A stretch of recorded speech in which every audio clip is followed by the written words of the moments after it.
Hello বন্ধুরা, আজকে বানাবো পিৎজা। তো রেশমির হেসেলে তোমাদেরকে আরও একবার স্বাগত জানাই। পিৎজা বানানোর জন্য যেগুলো লাগবে সেগুলো তোমরা দেখতেই পাচ্ছ, আমি একটা জায়গাতে নিয়ে নিয়েছি। এখানে আমি নিয়েছি ময়দা, চিনি, লবণ, ইস্ট, খাওয়ার সোডা, পেঁয়াজ, টমেটো সস, ক্যাপসিকাম, গুঁড়ো দুধ, ভেজে রাখা চিকেন, চিজ, মিয়োনিজ আর আমুলের বাটার। প্রথমে যেটা করতে হবে, আমাদের ইস্টটাকে অ্যাক্টিভ করতে হবে। তার জন্য এখানে একটু গরম জল নিয়ে নিয়েছি, তাতে 1 চামচ আমি চিনি দিয়ে দেব। এবার এর মধ্যে আমি 1 চামচ ইস্ট দিয়ে দেব। এটাকে একটুখানি নেড়ে এটাকে 10 মিনিটের জন্য রেখে দিতে হবে। তো এটাকে তো শুধু শুধু রেখে দিলে হয়ে যাবে না, ওপর দিয়ে একটা চিক দিয়ে দিতে হবে যাতে ভিতরে কোনো হাওয়া না যেতে পারে, তাতে তাড়াতাড়ি এটা অ্যাক্টিভ হয়ে যাবে। তো চলো এটাকে আমি 10 মিনিটের জন্য রেখে দিই। যতক্ষণে এটা অ্যাক্টিভ হচ্ছে তার ফাঁকে আমি বাকি কাজগুলোকে সেরে ফেলি। এখানে আমি একটা ক্যাপসিকাম নিয়ে নিয়েছি, এবার এটাকে আমি সরু সরু করে কেটে নিচ্ছি। এই একই রকমভাবে তোমরা কেটে নিতে পারো, বেশি মোটা করলে যেহেতু পিৎজাতে দেবো এটা কাঁচা থেকে যাবে। এবার একটা টমেটো নিয়ে নিয়েছি, এবার এই টমেটোটাকেও সেম রকমভাবেই কেটে নিতে হবে, খুব বেশি মোটা করা যাবে না। এবার ভিতর থেকে এই বীজগুলোকে ফেলে দেবো। ভিতরের বীজগুলো যেহেতু কাজে লাগবে না, তাই প্রথমে এগুলোকে ফেলে দিচ্ছি যাতে পরে আমার সুবিধা হয়। 10 মিনিট পর এই চিকটাকে আমি তুলে ফেলছি। এবার তোমরা নিজেরাই দেখতে পাচ্ছ এটা কতটা ফুলে উঠেছে। এবার এর মধ্যে আমি ময়দাটাকে দিয়ে নেব। এখানে আমি 1.5 কাপ ময়দা ব্যবহার করেছি। এবার স্বাদ মতন লবণটাকে দিয়ে নিচ্ছি, তোমরা তোমাদের স্বাদ মতো এখানে লবণটাকে ব্যবহার করো। এরপর 1/2 চামচ খাওয়ার সোডা দিয়ে নিয়েছি। এবারে 3 চামচ এখানে গুঁড়ো দুধ ব্যবহার করছি। তোমরা চাইলে গুঁড়ো দুধটাকে একটু কুসুম গরম জলেও গুলে এটাকে ব্যবহার করতে পারো। এবার এটাকে ভালো করে মিশিয়ে নিতে হবে যেন সবটা একসাথে মিক্সড হয়ে যায় ভালো মতো। এটাকে যত ভালো মতো মিশিয়ে নিতে পারবে তত কিন্তু ময়দাটা সফট হবে। এবার কিছুটা আমি জল দিয়ে নিয়েছি আর একটু তেল ব্যবহার করে নিয়েছি। এবার আরও একবার ভালো মতো এটাকে মিশিয়ে নিতে হবে। এটাকে ভালো মতো মিশিয়ে নিলে আটাটা যেরকম সফট হবে আমাদের পিৎজাটা ততটাই ভালো হবে। তো এরকমভাবে এটাকে আমি ভালো করে মিশিয়ে নিয়েছি 10-15 মিনিট ধরে। এরপর উপর দিকটি চিক দিয়ে আরও আধা ঘন্টার জন্য এটাকে রেখে দেবো। এটাকে 30 মিনিট রেখে দেওয়ার পর এটাকে আমি এবার খুলে ফেলছি। 30 মিনিট পর ঠিক ময়দাটা এরকমভাবে একটি আকার ধারণ করবে। তোমরা দেখতে পাচ্ছ এটা কতটা ফুলে ফেপে উঠেছে। এবার এটাকে যখন সাইড দিয়ে টেনে নেব, এই পাশে যে জালি জালি মতো হয়েছে এটা যদি তোমাদের ময়দাতে হয় তাহলে জানতে হবে তোমাদের ময়দাটা একেবারে পারফেক্টভাবে তৈরি হয়ে গেছে। এবারে ময়দাটাকে হাতে নিয়ে আরও একটু ভালো করে এটাকে মাখতে শুরু করে দিয়েছি যাতে এটা একেবারে সফট হয়ে যায়। একটি পাত্র নিয়ে নিয়েছি আমি, এখানে দেখতেই পাচ্ছ তোমরা। থালার উপরে একটু আমুলের বাটার দিয়ে নিয়েছি যাতে খুব সহজে আমাদের পিৎজাটা উঠে আসে। এরপরে আমি মেখে রাখা ময়দাটাকে থালার উপরে রেখে হাতে করে এই পুরো থালাটার মাপে পিৎজাটাকে তৈরি করে ফেলবো। তোমরা হয়তো ভাবছো ময়দাটাকে হাতে করে কেন টেনে টেনে গোল করছে। আসলে এই হাতে করে যদি টেনে টেনে পিৎজার ময়দাটাকে গোল করে নিতে পারো তাহলে কিন্তু পিৎজাটা খুবই ফুলে উঠবে এবং সফট হবে। বেলে নিলে এই যে ফোলা ভাবটা সেটা কিন্তু খুব একটা আসবে না, ফলে কিন্তু পুরো ডমিনোজের মতো দেখতেও আসবে না। মাঝে একটু চামচ করে আমি এটাকে ফুটো করে দিয়েছি যাতে হাওয়াটা পাস হয়ে যায়। এরপরে একটু টমেটো সসের মধ্যে আদা রসুনের সঙ্গে শুকনো লঙ্কা বাটা মিক্স করে নিয়েছি। টমেটো সসের সাথে এই মশলাটা যদি তোমরা মিক্সড করে দিতে পারো তাহলে কিন্তু একেবারে পিৎজা সসের মতো টমেটো সসটার টেস্ট চলে আসবে। এবারে এখানে আমি এই টমেটো সসটাকে পুরোটাই ঢেলে দিয়েছি। 3 চামচ টমেটো সস নিয়েছিলাম আর 1 চামচ আদা রসুন সঙ্গে শুকনো লঙ্কা বাটা দিয়ে দিয়েছিলাম। এবারে ভালো করে পিৎজার উপরে এটাকে মিশিয়ে নিতে হবে যাতে পুরো পিৎজাটাতেই এই সসটা লেগে যায়। এই সসটার কিন্তু খুবই একটা সুন্দর সেন্ট বার হচ্ছিল আদা রসুনটা দেওয়ার কারণে।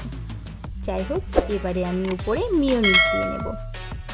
মিয়োনিজটা তোমরা তোমাদের মতো ব্যবহার করো, কারণ সবাই খুব একটা মিয়োনিজ পছন্দ করে না, যেরকম আমরা এখানে খুব কম পরিমাণেরই মিয়োনিজ দিয়েছিলাম।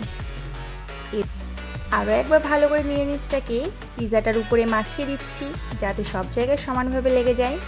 আমাদের কিন্তু এখানে মশলাটাকে মিক্স করাটাই একটু ভালো করে খেয়াল রেখে করতে হবে, নয়তো জায়গায় বেশি হয়ে যাবে, জায়গায় কম হয়ে যাবে, ফলে টেস্ট একেবারেই ভালো আসবে না। পিৎজাটা আমি বানিয়েছিলাম বলে বলছি না, কিন্তু তোমরা যদি সেম প্রসেসে বানাতে পারো তাহলে কিন্তু তোমাদেরও পিৎজাটা খুবই ভালো আসবে।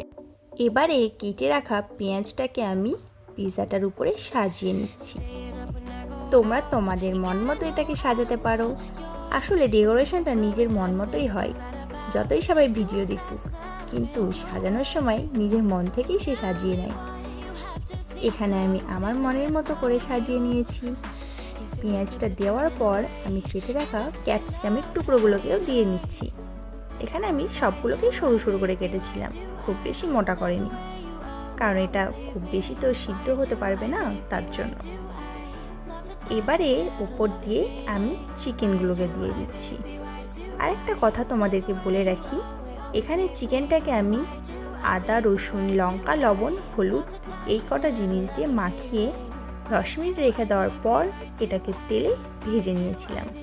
খুব বেশি ভাজিনি, ঢাকা দিয়ে 2-3 মিনিট মতো ভেজে নিয়েছি যাতে হাফ সিদ্ধ হয়ে যায়, বাকিটা তো মাইক্রোওভেনেই হয়ে যাবে। এরপর এই যে ভেজে রাখা চিকেনগুলোকে খুব সুন্দর করে আমি এখানে দিয়ে দিয়েছি। যেহেতু এটা আমার চিকেন পিৎজা, তো চিকেনটাকে একটু বেশি পরিমাণেই থাকতে হবে। তো তোমরা দেখতেই পাচ্ছ এখানে আমি কতটা চিকেন ব্যবহার করেছি। এরপর দিয়ে নেব টমেটোটাকেও একটু সাজিয়ে সাজিয়ে দিয়েছিলাম। যদিও টমেটোটা একটু কম হয়ে গেছিলো, কিন্তু কী করব, সাজাতে গিয়ে তো আমার জায়গা মতোই দিতে হবে। একে একে সব টমেটোগুলোকে দিয়ে আমি এটাকে সাজিয়ে ফেলেছি। এবারে কিন্তু পিৎজাটা দেখতে একটি আকর্ষণীয় লাগছে, দেখেই মনে হচ্ছে খেয়ে ফেলি, কিন্তু এখনও তো ওয়েট করতে হবে, এটা তো এখনও হয়নি। তো আর দেরি না করে বাকি জিনিসটাকে দিয়েই ফেলি। বাকি একটাই আছে, সেটা হলো চিজ। এবারে আমি একটি গ্রেটার নিয়ে এই চিজটাকে পুরো পিৎজাটার উপরে সমানভাবে ছড়িয়ে দিচ্ছি। গ্রেটারে এই চিজটাকে দেওয়ার ফলে দেখতেই পাচ্ছ সরু সরু সিমাইয়ের মতো বার হয়ে পুরো পিৎজাটার উপরে কত সুন্দরভাবে এটা লেগে যাচ্ছে।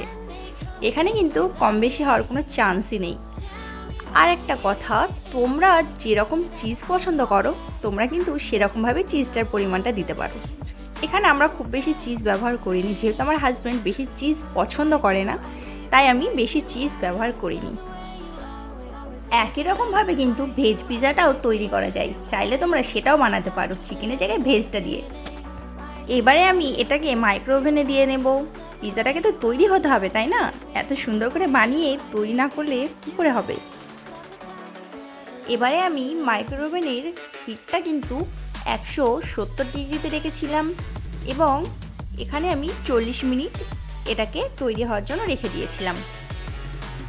তোমরা চাইলে এটাকে গ্যাসের উপরে একটি কড়াই দিয়ে তার মধ্যে প্লেটটাকে রেখে উপরে ঢাকা দিয়েও কিন্তু এটাকে খুব সহজেই বানিয়ে ফেলতে পারো। দেখতে দেখতে আমার পিৎজাটা একেবারে তৈরি হয়ে গেছে। এবার এটাকে আমি বার করে ফেলছি। দেখতেই পাচ্ছ এটা কতটা সুন্দরভাবে তৈরি হয়ে গেছে, পুরো ফুলে উঠেছে, একেবারে ডমিনোজের পিৎজার মতো। এটাকে একটি সরু ছুরি দিয়ে সাইড থেকে কেটে তুলে নেব। প্লেটের নিচে বাটারটা দেওয়ার কারণে আমার পিৎজাটা কিন্তু একেবারেই খুব সহজে উঠে গেছিলো। এবার একটি প্লেটে আমি এটাকে তুলে নিয়েছি। এটাকে এবার ছুরি দিয়ে কেটে টেস্ট করার পালা, কিন্তু তার আগে ওপর দিয়ে একটু পিৎজা মশলা ছড়িয়ে দিয়েছি। এবার এটাকে টেস্ট করাই যেতে পারে। এবারে একটি ছুরি নিয়ে পিৎজাটাকে আমি কেটে নিচ্ছি। আমি আমার মনের মতো করে এটাকে কাটছি, তোমরা তোমাদের মতো করে কেটে নিতে পারো। একটু বড় বড় করেই কেটে নিয়েছি, কারণ বাড়িতে আমরা মাত্র 4 জন। যাই হোক, এইবার এটাকে আমি আমার দেওরকে দিয়ে টেস্ট করিয়ে নেব। তার মাঝে আমার হাজব্যান্ডের জন্য একটু পিৎজাটাকে কেটে নিলাম। এবারে জেনে নিই আমার দেওরের কাছ থেকে। দেখতেই পাচ্ছ ওর মুখে কেমন হাসি পিৎজাটা পেয়ে, দেখি ও কি বলে। দারুণ হয়েছে, ভীষণ সফট, পুরো ডমিনোজের পিৎজা।